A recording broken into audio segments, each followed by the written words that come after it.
Bilirsənmi qadın kimdir? Qadın uşaqdır əslində. Bəzən uşaq kimi davranar, uşaq kimi qayğı istər.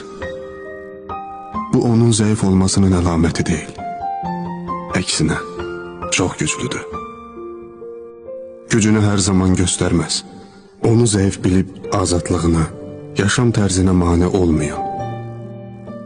Qadın eşqdir əslində. O içində sevgi daşıyar. Sevdiklərindən asanlıqla ayrılmaz. Onların qəlbini asanlıqla qırmaz. Bütün varlığı ilə sevməsi üçün ürəyi ilə qəbul etdiyini ağlı ilə də qəbul etməlidir. Bəlkə asanlıqla ürəyinə girə bilərsiniz. Ancaq beynində yeriniz yoxdursa, asanlıqla sizdən imtina edə bilər. Onu bütünlüklə əldə edə bilməzsiniz. Özünə ait bir dünyası var və o dünyada həmişə tənhadır.